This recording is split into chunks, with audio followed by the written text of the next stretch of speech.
All right, I think we'll go ahead and get started. Welcome, everybody, to How to Tuesday. This is your weekly webinar brought to you by the Library Services.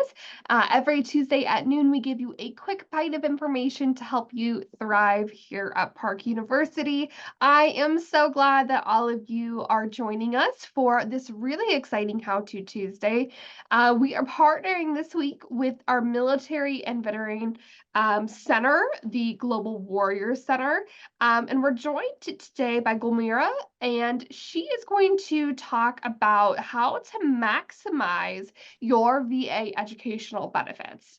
We are so excited to have her and so lucky to have her wisdom and her knowledge here today. Now, just one quick thing before we get started. If you have general questions, we would love to hear those. You can feel free to put those in the chat throughout the presentation. We will have a time for question and answer.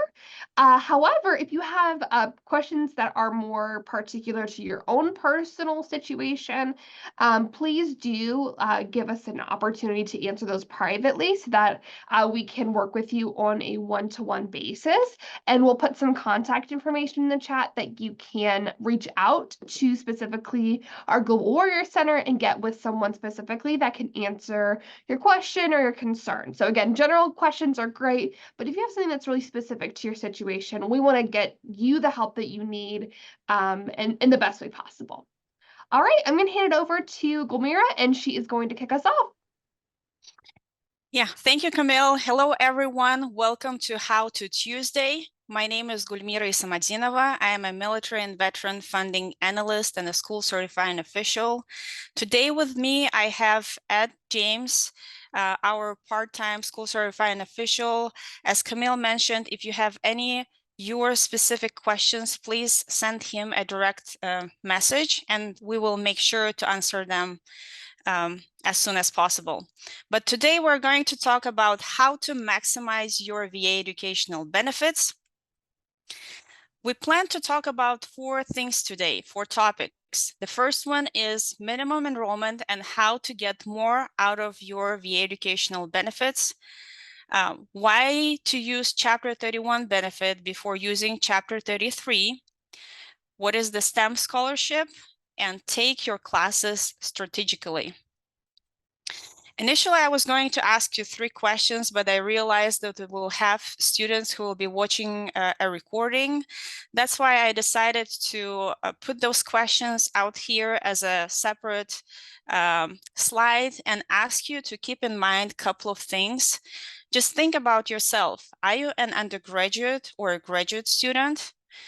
What is the VA educational benefit you are using? And what is your current military status? Are you a veteran or a service member? If you're a service member, are you on active duty, in reserves, or in National Guard? All those things are very important when it comes to VA educational benefits. Two students might have the same post 9/11 GI Bill at 100%, but depending on your situation, the VA might be paying you differently. So if you are an undergraduate student, and here we would also include our 4+1 participants. And 4+1 program is when you take graduate level classes towards both undergraduate and graduate degrees. So if that is you, then the minimum requirement to be a full-time student, and that requirement is applicable to all chapters, is when you will need to take 4 classes or 12 credit hours if you're only taking 16-week classes. And that would be applicable to our Parkville and Gilbert students. Then if you are our campus center student or online student and you are taking 8-week classes, then you would want to take 2 classes or 6 credit hours during our 8-week term. And we offer 8-week classes 5 times in academic year. And the third combination, what you could do is to take 16-week classes with 8-week classes. And what you could do is to take 2 classes or 6 credit hours during our 16-week semester, and then 3 credit hours during both the first 8-week term and the second 8-week term. Here I wanted to mention that at the full-time enrollment, you will use about 4 months of benefits for an 16-week semester and about 2 months of benefits for an 8-week term. One important point here is that please do not confuse VA benefits with federal financial aid.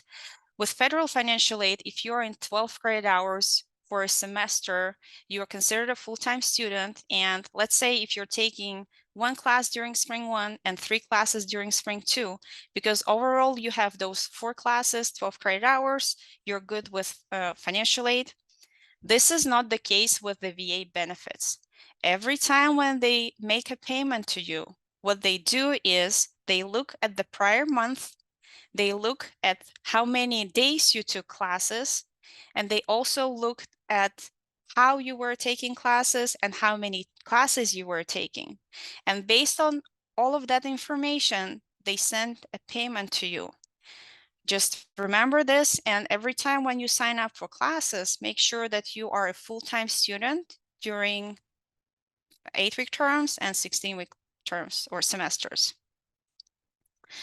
With that in mind, I just provided you information about the minimum requirement, but the way how you could maximize your VA benefits and take one step further, and that is going to be applicable to Chapter 33 students, excluding those who are on active duty, and that will be applicable to some Chapter 31 students. There are 2 things to consider. How are you taking classes and how many classes you are taking? So the first thing, right? In order for the VA or for VRNE office to use a higher rate to calculate your housing for Chapter 33 or subsistence allowance for Chapter 31, you have to take one of your classes face-to-face at any time you're taking classes. Going back to the examples we just had, if you're only taking 16-week classes, take at least one of your classes face-to-face. If you're only taking 8-week classes, then take one of your classes face-to-face. And then the third example is when you're taking combination of 16 and 8-week classes. If you take your class face-to-face, which is 16-week class, then you will be covered for the entire semester. Then the second part is how many classes you are taking. And so the minimum requirement is 12 credit hours for a 16-week semester. But if you were to take 5 classes or maybe 6 classes during that 16-week semester, you would use the same amount of benefits, about 4 months of benefits. But 1 or 2 additional classes could be paid by the VA. If you're only taking 8-week classes, maybe instead of 2 classes, you could take 3 classes, where again, you're using the same amount of benefits, which is about 2 months of benefits, but 1 additional class get paid by the VA. And then if you're doing a combination, then there are a couple of different options. And one of them is if you take 9 credit hours during a 16-week semester, and then 3 credit hours during the first 8-week term, and 3 credit hours during the second 8-week term, or 3 credit hours during our 16-week semester, and then 6 hours during the first 8-week term, and 6 hours during the second 8-week term. Excuse me. So again, you're not only progressing towards a graduation faster, but you are also saving months of benefits to maybe use them for graduate program, or maybe a certificate, or maybe another bachelor's degree. Just kind of think about those things because another thing when students would do, would actually benefit from doing that is if you are getting very close to exhausting your benefits and you know that you need to take so many classes, but you have so little of benefits. So maybe for that time frame, you could also consider about taking more classes. But important point here is that we don't want you just to sign up for classes. We want you to successfully complete them and move forward towards your graduation. Therefore, please consider your course load. Only take additional classes if you know that you can handle them. Otherwise, it might not be a good option for you. So for the graduate enrollment, and here it's going to be applicable to both students who are taking classes towards graduate programs and graduate certificates. Several years ago, the VA used to calculate rate of pursuit for students in certificates very similar to undergraduate students, but that changed several years ago. So now both graduate certificates and graduate programs are kind of at the same level with the VA. But the minimum requirement for the 16-week classes is if you take 2 classes or 6 credit hours. And then for the 8-week classes, if you take 1 3-credit-hour course, that is the minimum. And how you could maximize your benefits here,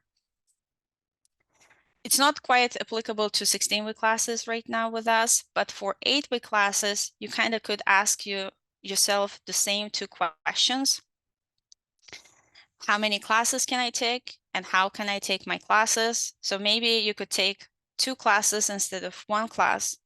And when you sign up, if possible, take a face-to-face class. Now, the next topic is why do you need to use Chapter 31 before using Chapter 33? Here, I want to mention to you that we will host a series of Zoom calls where we will go in depth and talk about VA benefits specifically, about every single chapter. And I will not be talking about Chapter 31 a lot because it's going to be very convoluted right now, but the things that I wanted you to know is we have VA and we have VRNE office. VRNE office and VRNE program, they fall under the VA benefits. But the VA benefits, educational benefits, there are 4 different benefits that fall under, and they are Chapter 33, Chapter 30, Chapter 35, and 1606. And then we have VRNE program, Chapter 31, which is not educational benefit, and the goal of that benefit is for veterans to get employed. So many years ago, the way how the VA was doing is that if a veteran or a service member is eligible for 2 different chapters, they could get up to 48 months of benefits. And that is still true. But in the past, the VA used to subtract whatever they would use under the Chapter 31 against Chapter 33, but they stopped doing that. But with the VRNE program still does it. Because of that, the preferable steps are applying for Chapter 33 first and getting approved, but don't use your Chapter 33. After that, apply for Chapter 31 and get approved for that and start using it. And once you're done with Chapter 31, then go back and start using Chapter 33. This way you will have more months of benefits to use for your education. And again, we're going to talk about it more very soon. So watch out for our emails and sign up for our Zoom calls.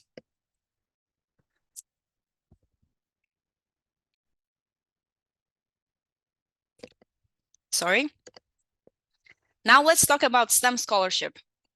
So under the STEM scholarship, we have several students that were using that benefit where they would get 9 additional months under post 9/11 or $30,000, whichever they reach first. Of course, you will need to be determined by the VA to be eligible. But a couple of things that I wanted to bring here is that I believe that are important is that you have to exhaust your Chapter 33 benefits before you can start using STEM scholarship. You can apply for a STEM scholarship when you have less than 6 months of Chapter 33.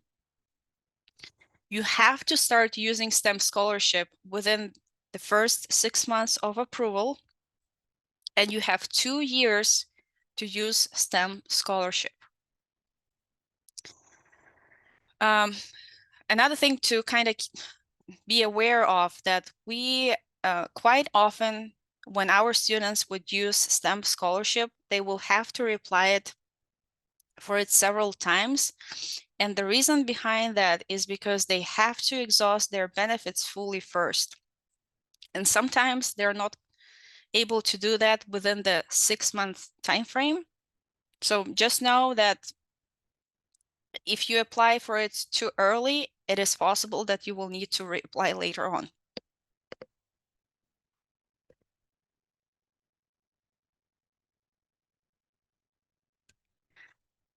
The last topic I wanted us to cover is please take your classes strategically.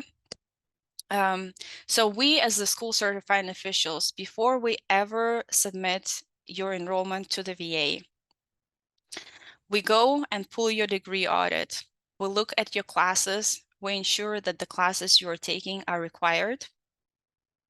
If they're not required, we reach out to your success coaches, and then your success coaches work with you. Please be aware that we have some classes in certain programs where you could, by taking one class, you could fulfill 2 requirements, and in some instances, even 3. And we would like you to know about it, again, especially if you're a transferring student with many extra elective hours, which mean that you only need to take required classes towards your degree. You don't need any elective hours. Or you might be close to exhausting benefits. So take a look at your degree audit. If you have any questions, please reach out to your success coach. We have an amazing group of success coaches that are more than happy to help us out. We are your resources. Use them, use us, ask your questions. Let's make sure that you are taking classes that you need and using your benefits wisely. And knowing that we will need some time for questions, we're going to leave 10 to 12 minutes for that. But if you have any follow-up questions after this session or after you watch this presentation, please reach out to us via email. Our email address is warriorcenter@park.edu. I would like to hear from you to not only answer your question, but also use that information to improve any future presentations we will host. And if possible, please in the subject line, enter "How to Tuesday follow-up."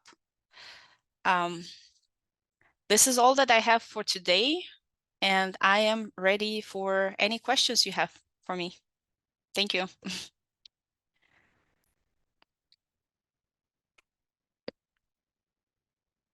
Great. Well, we can take any questions. Feel free to put those in the chat or unmute and ask the Warrior Center and Gulmira any questions that you guys have.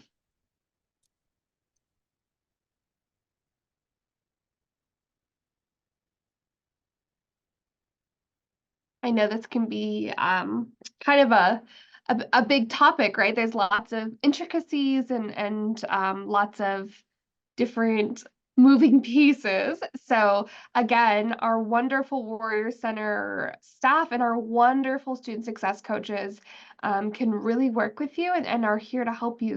We really want to answer any questions that you guys have.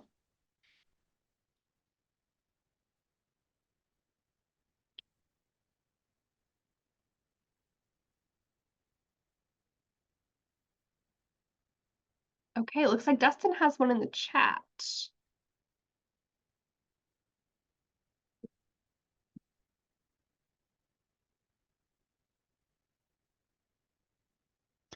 So there is a question from Dustin about VLE fee. unfortunately, that fee cannot be submitted to the VA for a payment. So with the VA, we can only, first of all, that fee is not associated with a specific class. That is the main reason why we cannot do that. That is actually the only reason why we cannot do that, unfortunately. Great question, Dustin. And the second question Dustin has is about the technology fee per class that he is on active duty. So Dustin, because you are on active duty, if you were, first of all, if you could tell me what kind of benefit you have, is it chapter 33 or is it chapter 30? Because it's going to work differently. If you have chapter 33, we could certify you for that and ask the VA to pay $45, but that's going to be you spending months of benefits for only $45 to be paid. If you have chapter 30, I am assuming you're also using tuition assistance. Do you mind? And if that is the case, then you could use top up chapter 30. And in that instance, for every $65 or $75 that the VA will pay you, you will only use 1 day of benefit. So if you could send your ID to @James here as a private message, we will take a look at your situation and answer your question. It just, there are a couple of things that I'm missing to tell you for sure. As I said at the beginning, depending on your service, military service and the benefit you have, they're gonna play differently. Yeah, awesome. Thank you very much. Awesome. That was a really good question, Dustin. Yeah, again, these things are so complicated and really specific for your own package and your own benefits. So really great. And again, we really want to help you. So I'm glad that we're able to do that. Any other questions?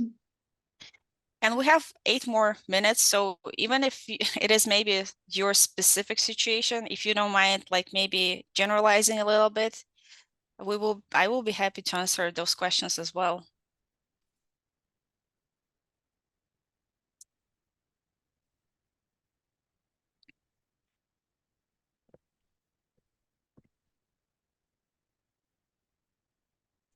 What would you say is the best way to get a hold of y'all? Is it via email? Is that the most reliable way? Because I know, so I work in financial aid for anybody who doesn't, like the staff members, I sure know that, but is it easiest to get a hold of you via email if like a student calls us versus like trying to transfer over? We have peer mentors, and myself, I work in the office as well. So you can definitely transfer to us. If they're calling, just transfer the phone call. The reason why I didn't add a phone number here is because I wanted to keep track of all the questions that are coming as a result of this session. That is the only reason. But please feel free to reach out to us via phone as well.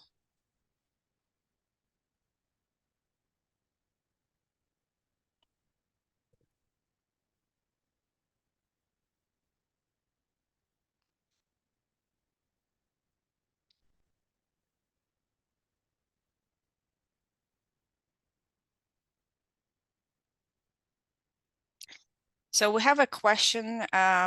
We have a veteran who is using chapter 33, and they're asking if they could still use chapter 31. Let me quickly pull the VA's website. You could apply for chapter 31, and the VA or VRNE office, they will need to determine eligibility. If you're a veteran, then you will need to have at least 10% of VA-connected disability. I would highly encourage you to apply and see what the VA tell you. Another thing is, you mentioned that you were thinking about transferring your benefits to your children, but you're a veteran, at this point, you will not be able to transfer them unless you did something through Mill Connect when you were on active duty. So if you did something like that back then yes, technically, if you were to apply for Chapter 31 and get accepted to the program, you could use that and then let your kids to use Chapter 33. If you don't mind sending your ID number to Ed James as well, we could in depth to take a look at your situation too. But so I'm gonna quickly go here, Veteran Readiness and Employment Program. What I did is I went on va.gov. Under that, I scrolled down until I saw education section, and then you click on one of the links that you see there, but then on the left side, it's like easier to navigate from here. So Veteran Readiness and Employment Program, eligibility. If you're a veteran, so if you're eligible to apply for VRNE benefits and services, if you meet both of these requirements, all of this must be true. You didn't receive a dishonorable discharge, and you have a service-connected disability rating of at least 10% from VA. So, and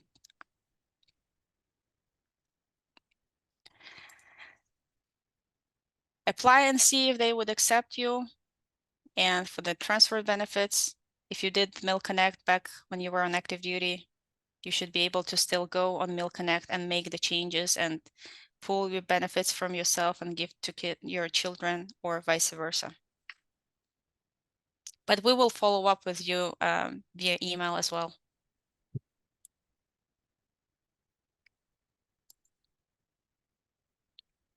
Great. Any other last minute questions before we wrap up today?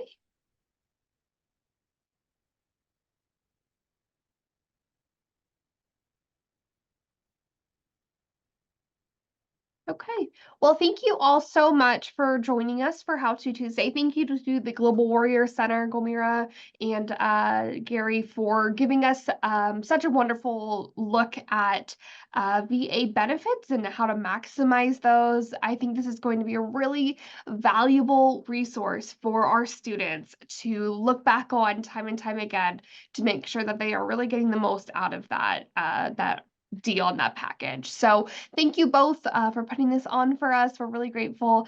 Of course, next week, join us again for How To Tuesday. We will be featuring the library, actually. It'll be me. And we're going to be talking about search tips and tricks of searching in our databases. So don't miss next week's How To Tuesday, every Tuesday at noon. And of course, if you have any other questions about this topic, please don't hesitate to reach out to the Global Warrior Center. That email right there, warriorcenter@park.edu. And they can, of course, assist you with anything that you need and look at your own, profile and your own benefits individually and give you individualized support. So thank you all so much, and I hope you have a wonderful afternoon. Bye-bye.